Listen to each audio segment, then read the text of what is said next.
各位大家好，網購日漸普及，但係比起實體零售，多出嘅運輸過程，商品需要經過運輸公司嘅二次包裝，造成大量嘅即棄垃圾。環保觸覺21年嘅調查估算，香港人一年總共接收3.4億件嘅網購包裹，運輸公司平均喺每件包裹上面用上2.3件嘅包裝物料。而參考台灣環保署嘅數字，平均每件包裝嘅包裝物料就重達320克。按此推算，香港因為網購嘅二次包裝，就每一年多達10萬噸嘅垃圾。所以為咗避免垃圾圍城，各地都有唔同嘅應對方法。內地同台灣就有指引，規定運輸公司減少二次包裝，而德國同瑞典就向實體零售同網購全面實施包裝稅。因此，我方倡議港府應踏出第一步，先向運輸公司收取網購環保稅。方案如下：首先，運輸公司要公開每一年寄嚟香港嘅包裹當中，合共用咗幾多包裝物料，然後參考英國嘅稅率，就每1公斤不可回收嘅包裝物料收取2蚊，可回收嘅物料則稅率減半，每公斤收1蚊，及後每2年檢視一次嘅稅率。預料立法之後，港府可以就10萬噸嘅包裝廢物，合共收取1至2億嘅稅款。而我方今日贊成辯題，原因有二：第一，鼓勵源頭減廢，提升可回收比例。環保觸覺係指運輸公司習慣過度包裝，最誇張嘅係有商品用上10層嘅包裝，包括9樣物料，以發泡膠粒、充氣袋等等不可回收嘅塑膠為主。向運輸公司徵稅可以迫使企業減少不必要嘅包裝，做到源頭減廢。同時，由於可回收物料嘅稅率更低，係可以提供經濟誘因轉用可回收嘅物料，以及減少堆填區嘅負擔。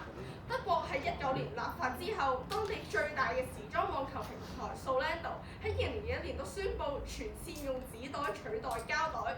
跨國企業亞馬遜嘅德國分部亦喺22年表示，所有包裝已經轉用可回收物料，並且指示員工減少不必要嘅包裝，可以立法有效減輕香港嘅垃圾問題。第二，達至污者自負，可持續廢物管理。點樣減少包裝或者點轉用可回收物料，網購都一定會出現包裝垃圾。佢哋一係就係落翻去堆填區，一係就係送去回收設施，兩種做法都需要運用到政府去買單。按照環保署嘅數字，每10萬噸嘅垃圾嘅堆填成本係4000萬，而本港政府每年對於回收業嘅資助額亦達過億港紙。徵稅正正係確立咗污者自負原則，製造以上垃圾嘅運輸公司要負責資助翻本港嘅廢物管理設施，達至可持續發展。最後想問油方，每年10萬噸包裝嘅垃圾使唔使減少？運輸公司又使唔使因此負上任何責任呢？多謝各位。政府主編嘅發言時間為3分04秒，過時無需扣分。有請范方主編個台前預備，準備好請佢計時指示。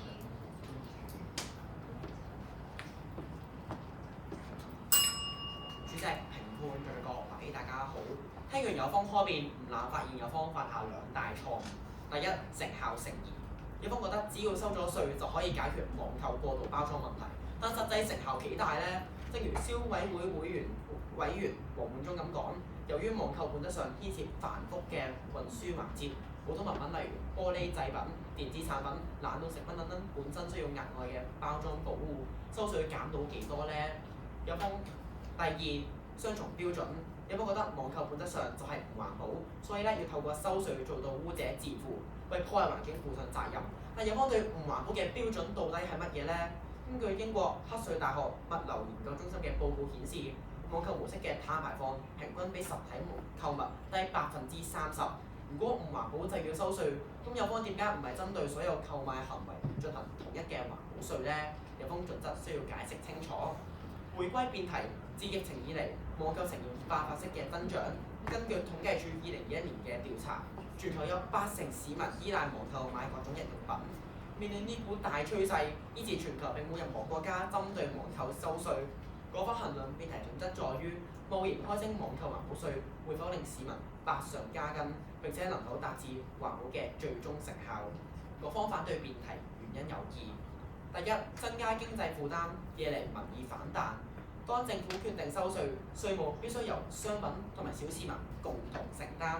根據英國財政部2023年所做嘅網購稅諮詢報告，由於網上直接提高零售價格，將大部分稅務轉嫁俾小市民身上，特別係低收入家庭同埋行動不便嘅人士將優先被害。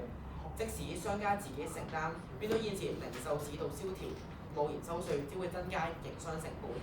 香港一直以簡單低稅聞名。想問油方係唔係令市民生活困苦，怨聲載道都冇問題呢？第二，收稅不具針對性，未能實現環保。嗰方同意要更加環保，但係唔係透過收稅。環保署長鄭展環指出，唔同企業都有屬於自己嘅綠色藍圖，要由源頭令網購更加環保。政府正積極同個別行業合作，透過協商同埋約章建立一套行業客觀標準，並且已經行之有效。HKTV Mall 全面使用可分解嘅封條紙同埋封箱膠紙取代塑膠。本地平台 Zalora 80%包裝物料都能夠被分解，甚至內地已經同京東合作，2年內節省咗100億個紙箱。最後想問油方，既然唔使收稅都做到你嘅環保目標嘅話，點解仍然要堅持懲罰廣大市民呢？多謝各位。警方主演發言時間為2分51秒，無超時無需扣分。而家有請正方第一副辯到台前預備，準備好請計時示意。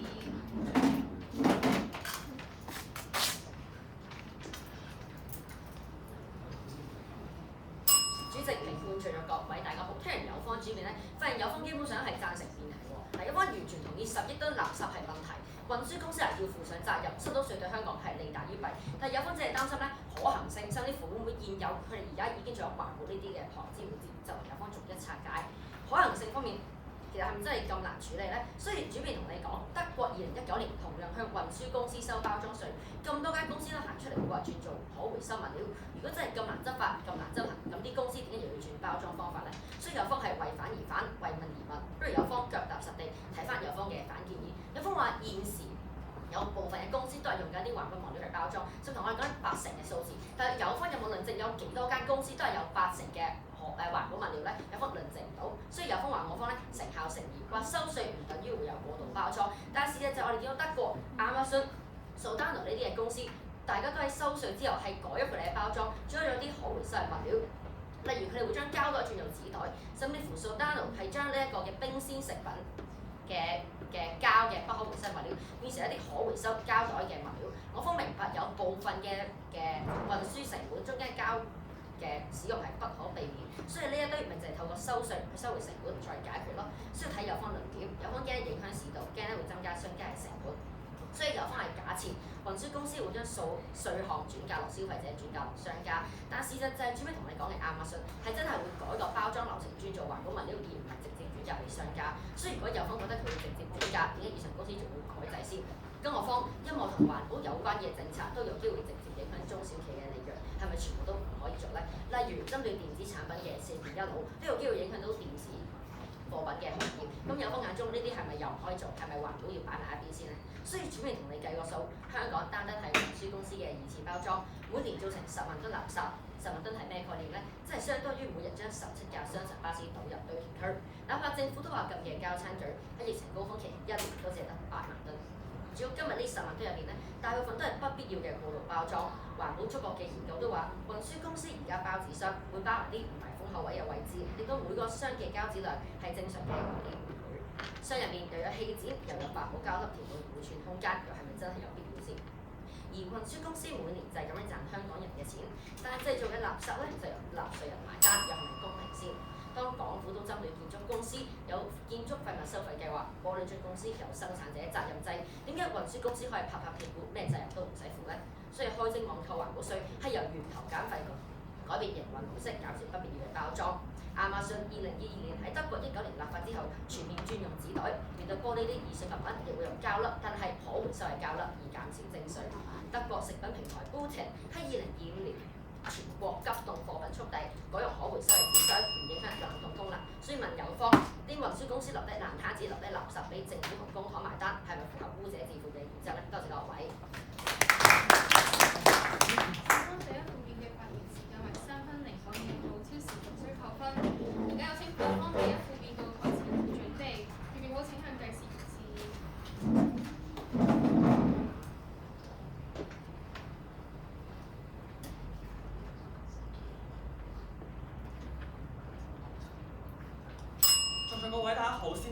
論基礎成效。其實有方今日就係覺得外國現行啲例子做得好好，所以香港就同樣應該做網購環保稅啦。但係其實事實就係咧，全球係冇地方做緊網購環保稅嘅。有方今日就嘗試混淆視聽啦，佢嘗試用啲德國嘅例子，但係原來佢嗰啲做緊係一啲普遍嘅塑膠稅，係針對一啲生產塑膠嘅工廠等等，甚至乎係今日例如我哋買包紙巾咁樣，出面嗰層包裝，所以有方今日方案口口聲聲話係要針對運輸公司，有方一副自己底稿不斷咁講啦，但係實際上你嘅方案根本唔係針對緊運輸公司，而係針對緊一啲生產塑膠嘅時候，完全唔知你方案嘅成效點樣得出嚟。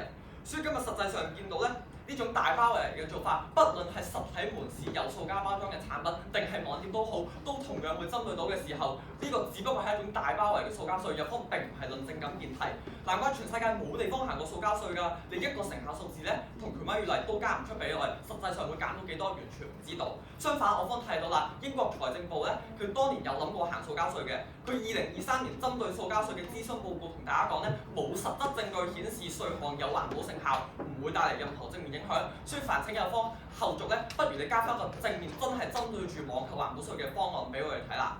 所以結論就係你嘅論點完全唔成立，所以有方再睇你方案啦。你今日就話係根據重量啦，即係計幾個公斤，例如你2公斤就要收錢。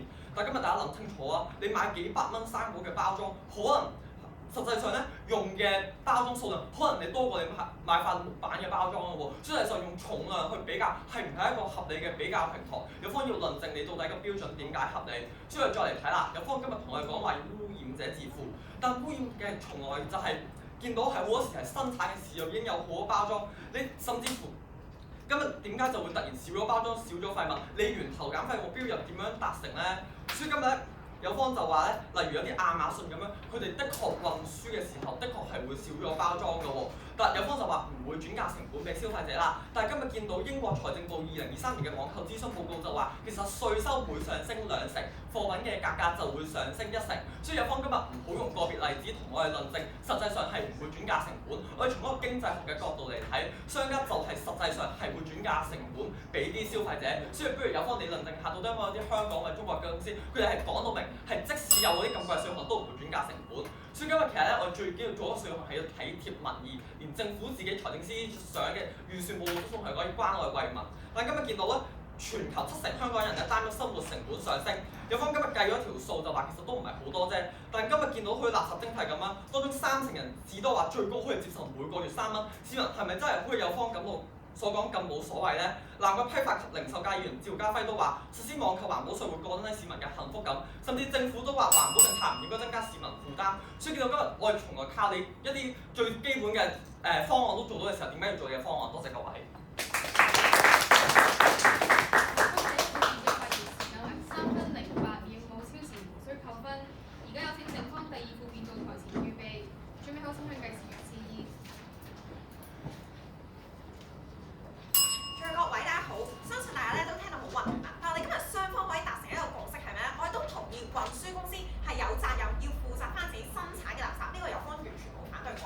佢之前同我哋講咩咧？佢話香港而家已經有啲人做到啦。佢話講話 Salora 已經做到有80%都係環保物料啦。但當我方一副問整體香港有幾多間做到嘅時候咧，有方一副其實出嚟冇答過嘅。所以我方見到原來而家政府冇錯係有一個自願守則，話你可以更改你嗰啲物料，但原來全港咧得100間公司肯跟啫。咁剩低咁多間嘅運輸公司，有方係咪放任唔理咧？所以麻煩有方2副加一個反建議出嚟俾我方聽。咁你點樣去迫使其他嘅運輸公司都減少垃圾，甚至乎佢唔減少垃圾啦？咁我哋係咪都要要求佢負翻責任，要俾翻錢政府去處理佢嘅垃圾咧？有方2副需要解釋。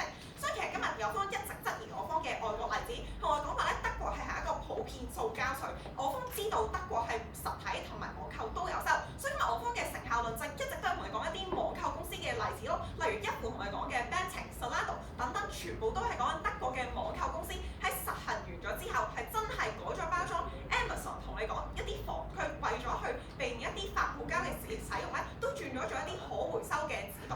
咁所以我方唔明白點解唔可以用德國嘅例子，佢同樣都係收網購嘅時候，有方你需要解釋你嘅成效點解我方論證冇成效。所以第2點啦，有方一直同你講話可行性監管唔到，但我方一副問咗你啦，德國、台灣等等全部嘅地方都可以監管到，甚至台灣係有17億，一年有17億嘅包裹量，香港得3億嘅包裹量，點解台灣又可以監管到一啲一啲外國嘅商家，香港就唔得咧，有方都冇講過。所以去到最後，有方只係同佢講話會轉嫁市民，同佢講話咧英國做一啲稅咧，佢就會去加兩成嘅市民嘅金額問題。但有方有冇交代過份研究係針對緊咩稅咧？係針對緊網購環保稅定係其他稅項咧？有方都冇講過。所以有方理論證俾我聽，英國真係又冇做到網購環保稅，做完之後真係額外加咗幾多成咧？有方都冇講。所以有方一直同佢講話，商家可能都會一啲小商家，佢都要硬食咗個成本。但我方唔明白點解你要污名化環保咧？其實任何嘅環保政策都必然會對商家去造成一個成本㗎。例如4電1腦、回收玻璃樽等等，都要商家去付出額外成本。係咪以上所有嘅環保政策都唔做？係咪一句商家利益就大晒？所有嘅環保政策都唔需要你咧？所以點解今日我方咁強調污者自負呢個責任咧？其實相信大家去教小朋友嘅時候咧，都會教佢哋自己整咗啲垃圾出嚟，要自己負責翻，唔好以人執手尾。但點解一去到運輸公司就唔使遵守咧？其實而家所有嘅運輸公司所回收嘅塑膠，都係先由環保署進行中央收膠計劃，再送去一啲由回收基金資助嘅本地回收廠。但而家回收廠都同我講，政府上年話頂唔順啦，要閂水喉啦，唔再做中央收膠，唔再資助，所以回收廠都同我講話，做塑膠嘅回收商咧已經大減70%。喺有方眼中，係咪我哋唔需要收回任何嘅成本？政府唔再資助回收業，回收業徹底唔做，成個堆填區爆棚先係有方嘅願景咧？多謝各位。正方第二副辯論時間為3分06秒，冇超時無分。有請反方第二副辯論台前準備，最後請佢計時時。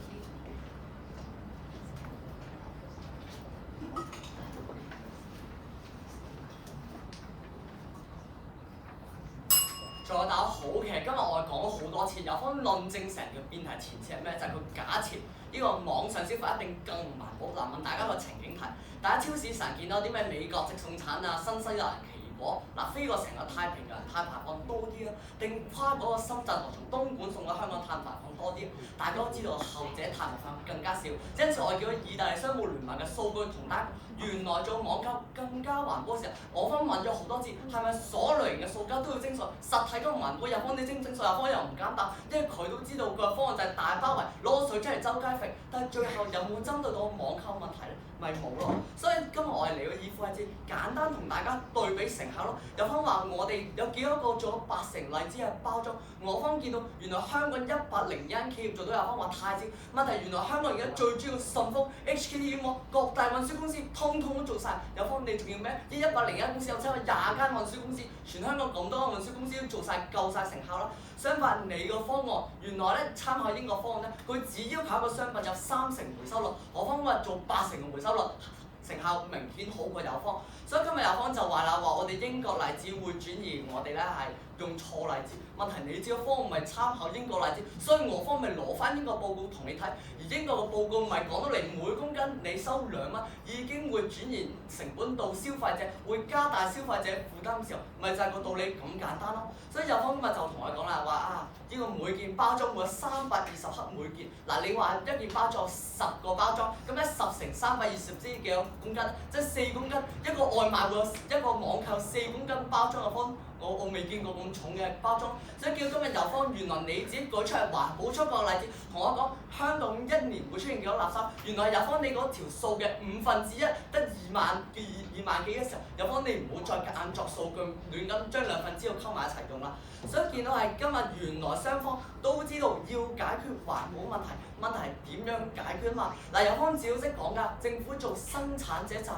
我方咪同你講緊，我哋做生產站仔咯。順豐做完政府嘅方案之後，1年慳咗10.2萬噸嘅塑膠，慳咗15.2萬噸嘅碳排放嘅時候，點解係有方你眼中唔叫成效咧？所以最後有方咪就係忽視市民需求，嗰市民做網購就係邪惡咯。嗱，試問你夜晚10點鐘翻到屋企樓下維康山用，你邊度買嘢食咯？咪唯有就係上網購去購買用品。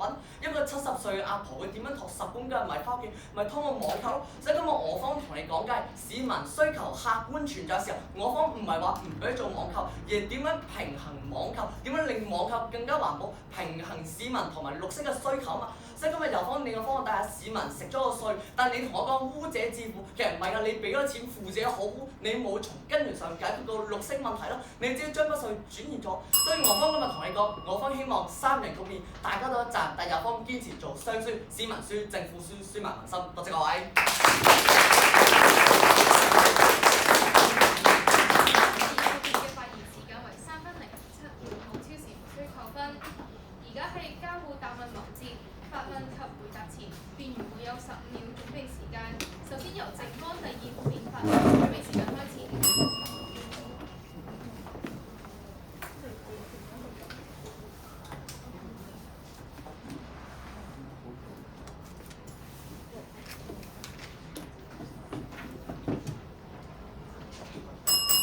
準備時間結束，請第2副辯發問。所以有方二副已經冇反對收網購環保稅，佢即係話咧網上消費更不實體消費更不環保，因為有碳排放。咁簡單問有方啦，包裝邊個多啲咧？所以你想做實體嘅，你想減碳排放嘅；我想做網購嘅，我想減包裝嘅，兩個一齊做有乜嘢衝突咧？到時各位。答方第2副辯回答，準備時間開始。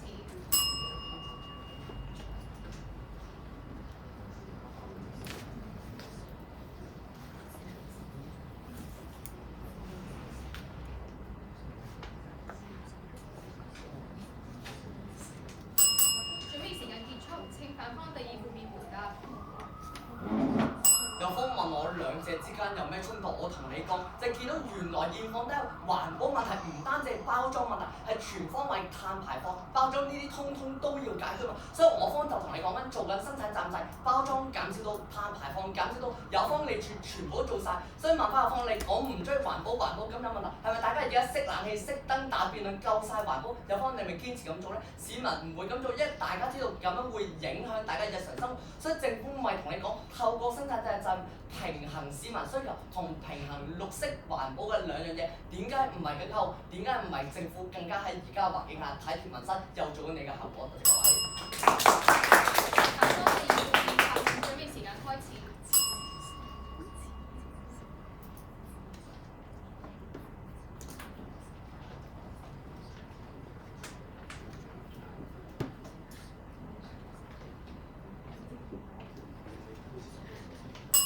準備時間結束，請反方第2副辯發問。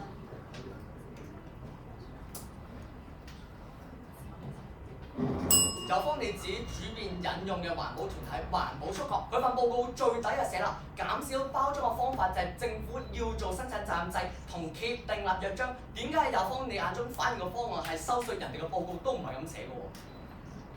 正方第1副辯回答，準備時間開始。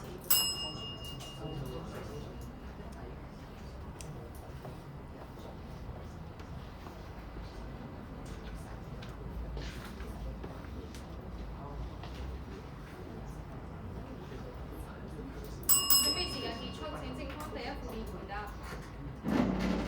仲有各位，所以有方今日問我哋咧話而家嘅約章已經有新啲款，同我哋講咧話環保觸覺嗰份嘅報告同我哋講咧係話政府要做一啲強制法例。事實就係而家嗰個環保觸覺我方都睇過，嗰份報告係寫政府要做一啲嘅措施，而唔係咧有方所講嗰啲自願性質嘅方案。咁何況今日有方提出咧嗰個自願性質嘅方案，有方式講係自願性質，需要問有方啦。到底嗰啲唔係香港本地嘅公司，譬如外地嘅運輸公司，佢運件貨嚟香港，佢哋又點樣可以有咩途徑可以加入呢個自願性質？有咩途徑可以解決到有費問題咧？所以個學會有同我哋講咧話超市嘅德國直送產問題就係有分分清楚碳排放同埋過度包裝係兩個唔同嘅環保問題。超市直送產有方面繼續用佢嘅方案解決一啲碳排放，解決一啲飛機運輸。時間結束。正方第1副辯發問，準備時間開始。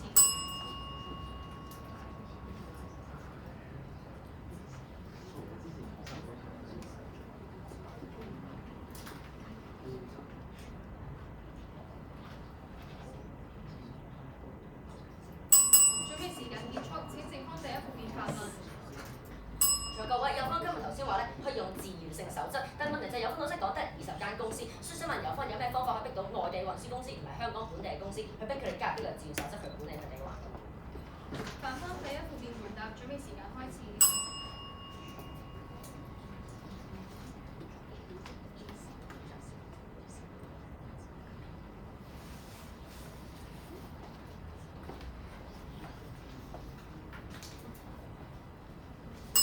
準備時間結束，請反方第1副辯回答。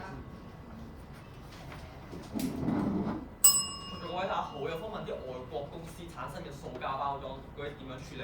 但今日見到辯題講緊係港府應唔應該做呢個網購環保稅啊嘛，所以想問下你呢個方案點樣針對到啲外國公司咧？完全唔知道。所以今日實際上有方再問下啲自願性質個成效有幾多？今日咧義父已經同你講咗啦，原來順豐嗰啲公司，全港絕大部分嘅運輸公司都已經加入咗約章，而家成效就係同你講每年減10幾噸嘅塑膠包裝嘅時候，呢個正正嘅係成效。所以甚至乎依家啲商戶都同你講，佢哋寧願係做一啲政府俾津貼佢哋或者政府鼓勵佢哋，而唔係用啲強硬嘅手段令佢哋反感。呢個我先係真正要做嘅雙贏方案，就係今日政府去鼓勵，然後商戶又接受，而唔係嗰個雙輸方案。多謝各位。校方第一附件發問，準備時間開始。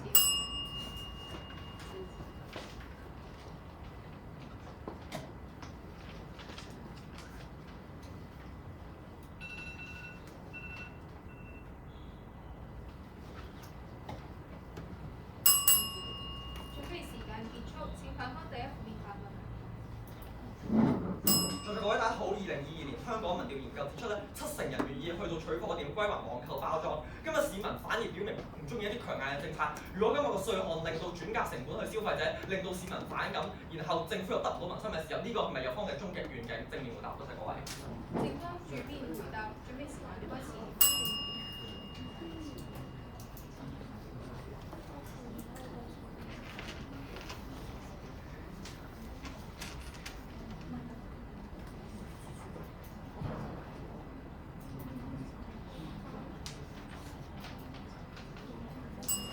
準備時間結束，請正方主辯回答。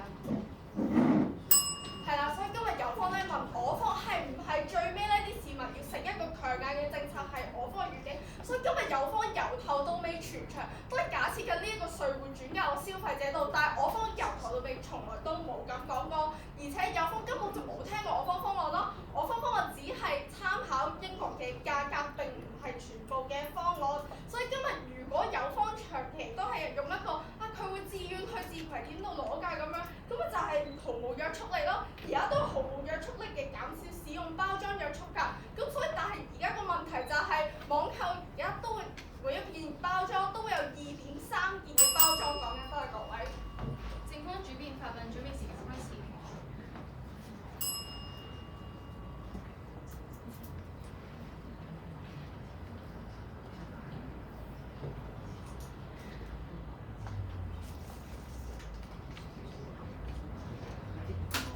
準備時間結束，請正方主辯發問。我想問有方，如果喺有方眼中收完係執唔到法，同埋會轉嫁晒落啲消費者度嘅話，咁點解德國嘅 Zalando 同亞馬遜喺19年立法之後都會即刻全面取代不可回收嘅物料呢？校方主辯回答，準備時間開始。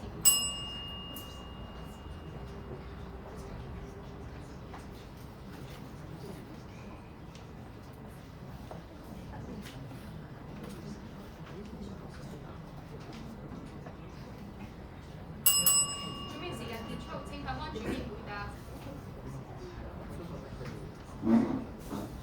大家好，有方問德國呢個例子啦，你知原來德國針對呢個包裝係針對全世界啊嘛，所以今日有方唔好用一個單一例子先。好啦，聽完呢個例子啦，睇原來英國做完之後，見到原來大部分嘅稅項都會轉嫁落市民身上，所以先確立呢點啦。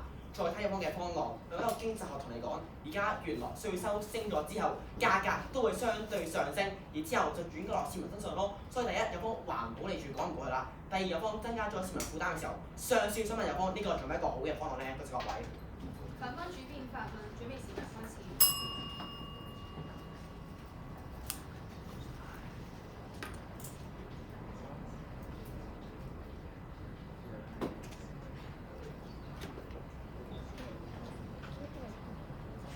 準備時間結束，正方第二附辯請反方主辯發問。英國政府諮詢報告同大家講，全世界冇人做緊網購環保稅，環保方面咧成效冇，但錢一定轉交落市民身上。點解香港政府要做一個雙輸嘅方案咧？多謝各位。正方第二附辯回答，準備時間開始。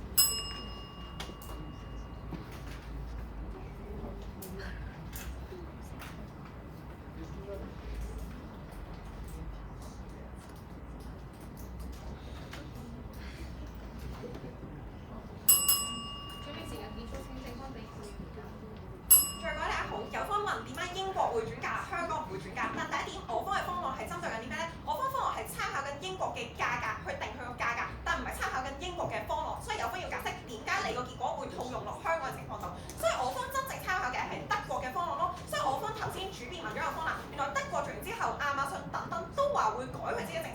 係轉嫁俾市民，而唔係轉嫁俾任何其他嘅人時候，有方答唔答到德國嘅例子咧？答唔到，所以因為我方係參考德國，而有方答唔到德國嘅時候，所以我方可以確立嘅係唔會轉嫁俾市民呢一點確立咗先。所以有方你講到話自願性指引咁好啦，有20間運輸公司加入，但全球有幾多間運輸公司咧？從來都係有方從來冇交代過成效。多謝各位。活躍雙方主編有1分鐘時間預備總結開始。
時間結束。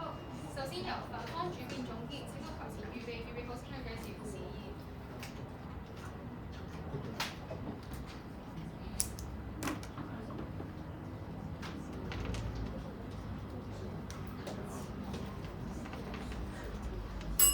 大家好，始終咧今日都係大家一條同我哋生活息息相關嘅辯題。過去1個鐘咧聽咗好多數據、好多政策，大家聽到好亂，所以咧最後幾分鐘想簡單少少分享下咧，我過去呢個禮拜準備呢條辯題嘅感想。一開始收到呢條辯題咧，坦白講，網購環保稅呢5個字咧，聽落去好簡單，但係實際上係咩嚟咧？點樣執行咧？相信大家一開頭咧應該都係一頭霧水。既然打開星島辯論啦，咁我梗係上星島新聞網睇一睇啦。咁一睇原來一篇新聞報導都冇講嘅喎，跟住我開咧再睇下有冇多啲研究啦。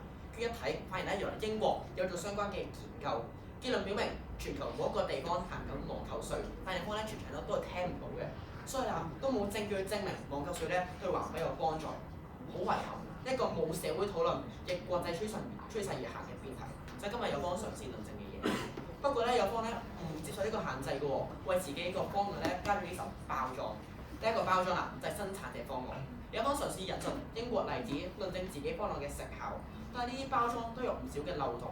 明明英國係針對生產者收稅，你又點樣知生產者會將產品交俾網購平台，確保會減少個包裝咧？有方冇解釋過，甚至啦方案唔一致嘅情況下，有方仲要同我方講話當地塑膠係咪減少咗，但係直接關喺邊度咧？個方去到交互答問咧都係聽唔到嘅。但係只要針對網購平台咧，好容易執行啊！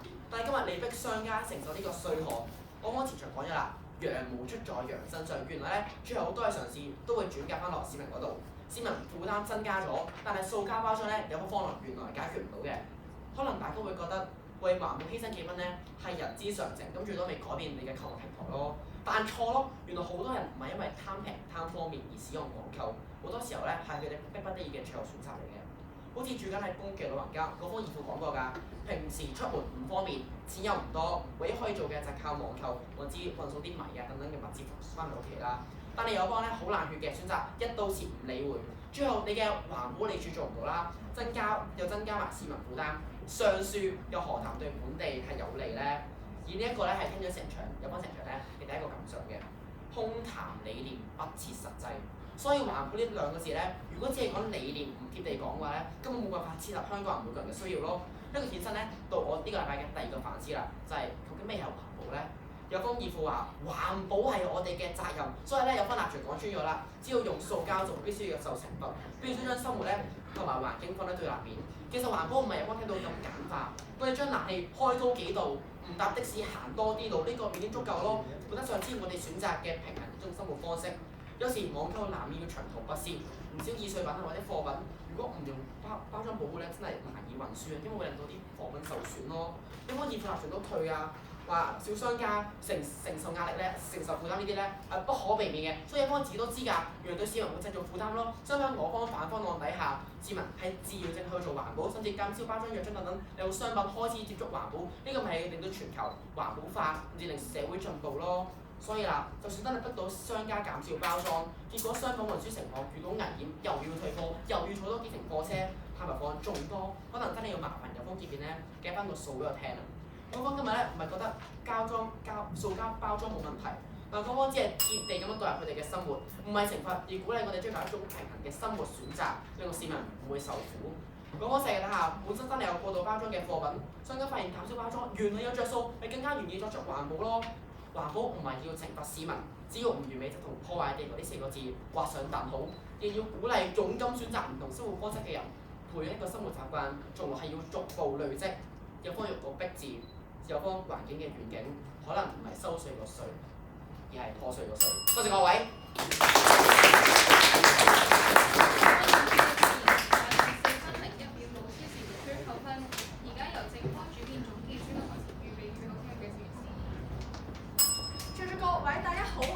2009年香港首推膠袋稅，15年間香港人都慣咗要喺原有商品外拎多一個袋要俾多1蚊，但點解今日同樣係購物，我係轉咗個付款方式，由喺櫃台俾錢變喺屋企撳個掣付款，仲要多出幾層外層嘅包裝，就係因為佢個形象唔係膠袋，就突然間1蚊稅都唔使交咧。所以點解今日同樣係膠發泡膠粒、泡泡紙呢啲就唔使交稅咧？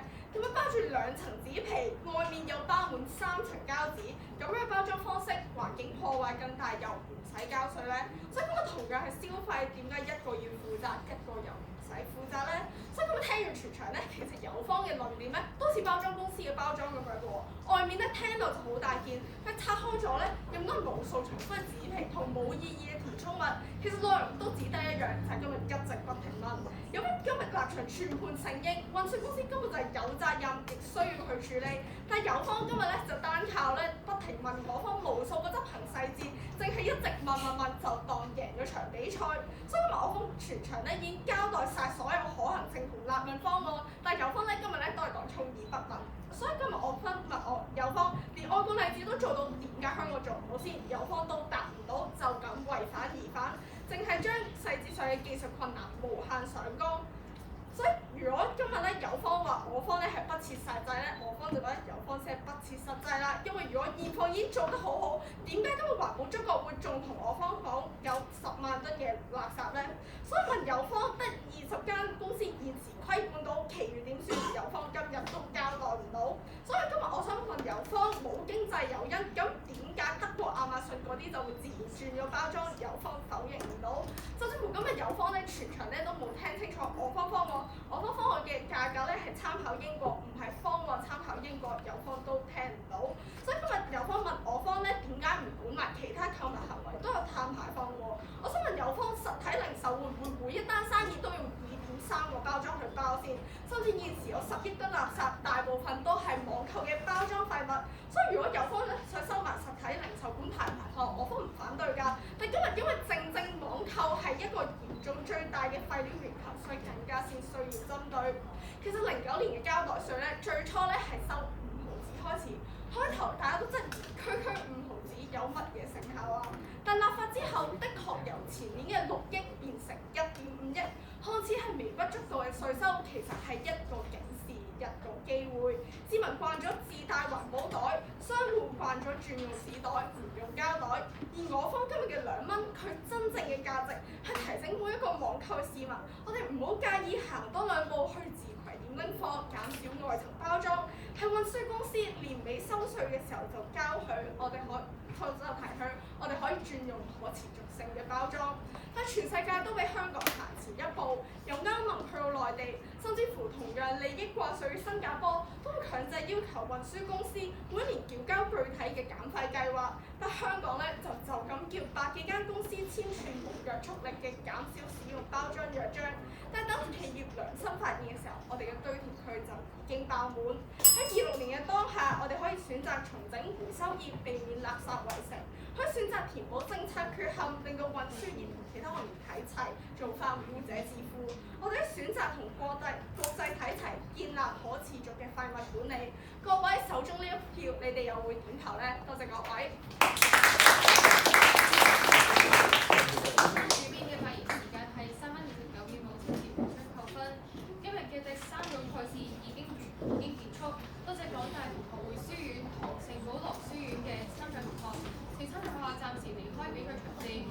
下午1點45